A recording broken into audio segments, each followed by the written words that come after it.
বসন্তৰ আগমনৰ লগে লগে ধৰালৈ নামি আহে বৰষুণ। এই বৰষুণৰ লগে লগে ধৰিত্ৰী জীপাল হৈ উঠে। গছ-গছনিয়ে কুঁহিপাত মেলে, যেন চাৰিওফালে এক নতুনত্বৰ জোৱাৰ। এই সময়ত অসমৰ চুকে কোণে চেনেহৰ ৰঙালী বিহুটি উদযাপনত সকলো ব্যস্ত থাকে।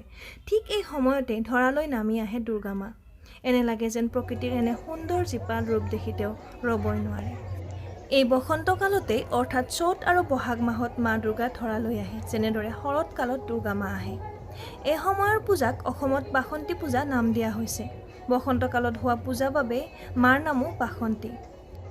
অসমৰ উপৰিও সমগ্ৰ ভাৰতৰে কেইবাখনো ৰাজ্যতো এই পূজাৰ বিধি বিধান অনুসৰি পালন কৰা হয় যদিও বহু কম ঠাইতহে আড়ম্বৰতাৰে উদযাপন কৰা হয়। এই পূজাৰ কেইবাটাও মাহাত্ম্য আছে।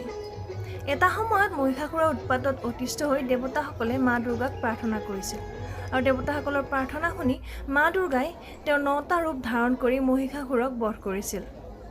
আন এক মাহাত্ম্য অনুসৰি এই সময়ত মা দুৰ্গাই ধৰিত্ৰীবাসীৰ কল্যাণৰ বাবে ধৰিত্ৰীবাসীৰ লগত থাকিবলৈ ধৰালৈ আহিছিল।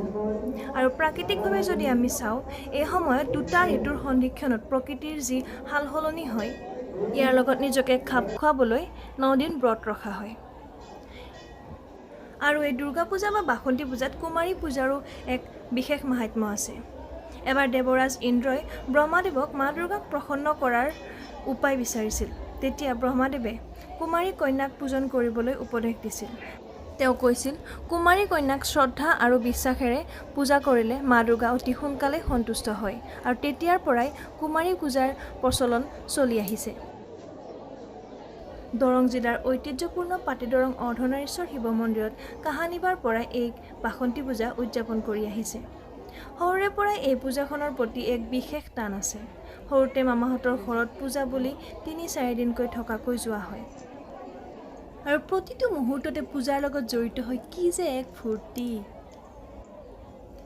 ৰাতিপুৱাই দিনটো আৰম্ভ হয় পূজাথলীৰ পৰা ভাহি অহা গায়ত্ৰীৰ মন্ত্ৰৰে।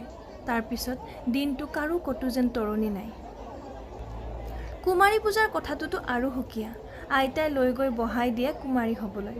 সকলোৱে পূজা কৰি যি ৰুমাল, পইচা, ক্লিপ আদি দিয়ে, তাকে লৈ কি যে ফূৰ্তি। আকৌ ৰাতি মামীহঁতৰ লগত ফাংচন চোৱা আৰু কত যে কি। এফালে ৰঙালীৰ আনন্দ, আনফালে বাসন্তী পূজা।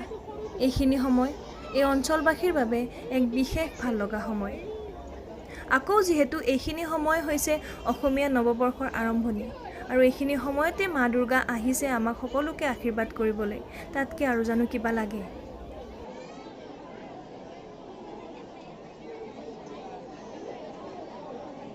আশা কৰিছোঁ ভিডিঅ'টি চাই আপোনালোকে ভাল পালে। যদি ভাল পালে এবাৰ লাইক কৰি দিব, শ্বেয়াৰ কৰি দিব আৰু যদি ইউটিউবৰ পৰা চাই আছে চেনেলটো ছাবস্ক্ৰাইব কৰি দিব আৰু যদি ফেচবুকৰ পৰা চাই আছে পেজটো ফ'ল' কৰি দিব। আকৌ লগ পাম নতুন এটি ভিডিঅ'ৰ সৈতে। নমস্কাৰ।